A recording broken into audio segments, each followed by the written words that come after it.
Sabi nga sa Gawa 3:6, pilak at ginto ay wala ako. Kuya, palimos po kuya, barya lang po. Pagkain lang po. Ilang araw na po akong walang kain-kain. Hindi na po kuya, palimos po kahit barya lang po. Ang laki-laki ng katawan mo, boy. Hindi ka magtrabaho. Magtrabaho ka. Ang laki-laki ng katawan mo eh. Magtrabaho ka. Kuya, palimos po. Kahit barya lang po, pangkain lang po. Kahit na po kasi ng tiyan ko, ilang araw na po akong walang kain-kain. Hindi na po kuya, barya lang po.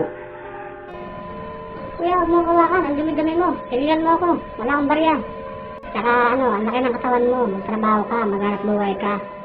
Pambihira kayo, mga mahihirap kayo. Wala na kayong makain. Anak pa kayo ng anak. Boy, halika. Saan mo?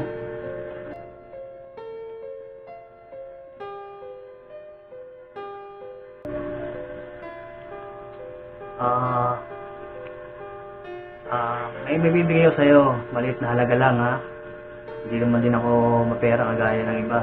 Tulad mo lang din ako na mahirap at naghahanap buhay lang din ng marangal. So, ito lang ang sasabihin ko sa'yo boy ha, na dapat mong pangawakan ha. At kahit anong mangyari, lumaban ka ng parehas. Huwag na huwag kang gagawa ng masama kahit sobrang hirap mo na. Dahil ang Diyos natin ay laging nakatingin yan sa atin, sa kung ano yung ginagawa natin. Sabi nga sa Gawa 3:6, pilak at ginto ay wala ako.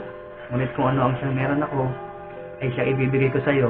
Sa pangalan ng Panginoong Jesucristo na taga Nazaret, tumayo ka at lumaban. Boy, pangawakan mo yung salita niyan, boy, na sa kabila ng kahirapan na nangyayari sa iyo, ay lagi kang manalangin sa Panginoon. Lagi ka sa kanyang humingi ng pasasalamat at tawad, at lagi mong isuko sa kanya ang iyong buhay. Huwag kang panghinaan sa nangyayari sa buhay mo ngayon, sapagkat ang Panginoon ay laging mayroong magandang plano para sa iyo. O ito, pasensyahan mo na to ha.